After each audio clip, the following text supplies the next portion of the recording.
شہید کربلا قتیل نینوا حسین بادشاہ عظیم رہنما شہید کربلا قتیل نینوا حسین بادشاہ عظیم رہنما شہید کربلا کا راستہ ہمارا راستہ ہمارا راستہ شہید کربلا کا راستہ ہمارا راستہ ہمارا راستہ اسی لیے تو شہادت سے ہے ہمارا واسطہ حسین شہید شہادت سے حسین شہید شہادت سے شہید کربلا کا راستہ ہمارا راستہ شہید حججی ایک جوان بہت عظیم القدر جوان، اور یہ جوان اسیر ہوا پہلے داعش کے ہاتھوں۔ صفاق، شمر اور خولی ان ظالموں کے سامنے کچھ بھی نہیں ہے جس قدر یہ درندہ خو تھا،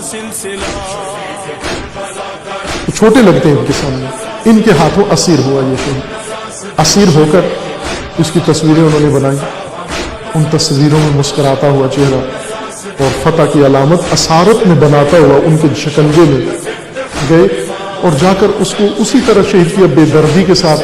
جس طرح ان کی خو ہے اس کو ذبح کیا، گلا کاٹا اس کا شہید، اور پھر اس کے بعد ویڈیو بنائی اور یہ ویڈیو نشر کی، یہ بتانے کے لیے کہ ہم نے ایک ایرانی سوریا میں پکڑ کے اس کا گلا کاٹ دیا ہے اور اب ڈر جائیں گے باقی سارے۔ توجہ کریں، یہ وہ موقع تھا ایران کے اندر کہ دشمن کی چال ایرانی انقلاب کے خلاف اور نظام ولایت کے خلاف بہت کامیاب ہوتی جا رہی تھی، سازشیں ان کی رنگ لا رہی تھی۔ شہید کس طرح قوم کی حیات بنتا ہے، اور قرآن کو فرما رہا ہے کہ اگر تم میں شعور ہوتا تو تمہیں پتہ چل جاتا کہ موت نہیں ہے، لا تقولوا اموات بل احیاء، زندہ ہے شہید۔ شہید کی زندگی کا عملی نمونہ دیکھیں آپ۔ تو اس وقت ایران میں رہبر معظم خود اللہ تعالیٰ کے لطف و کرم سے موجود ہیں، تمام دنیا کے دشمنوں کے سامنے سینہ تان کے یہ رہبر پیر اس وقت موجود ہیں۔ ایک امت ہے اپنی ذات کے اندر، لیکن یہ جو بحران کھڑا ہوا اس نے پریشان کیا، رہبر کو بھی پریشان کیا، لیکن آپ اللہ کی قدرت کا معجزہ دیکھیں کہ یہاں پر کس طرح خداوند تبارک و تعالیٰ نے اس نظام کو نجات عطا کی۔ وہ ملت جو منتشر ہونے جا رہی تھی، جو اقتصادی مشکلات کی وجہ سے، مہنگائی کی وجہ سے اور عام روزمرہ زندگی کی سختیوں اور تلخیوں کی وجہ سے آہستہ آہستہ ان کی گرفت ڈھیلی پڑنے جا رہی تھی، اور اب سڑکوں پہ آنے کا وہ سوچ رہے تھے، مظاہرے شروع کر دیے تھے۔ اسی وقت خداوند تبارک و تعالیٰ نے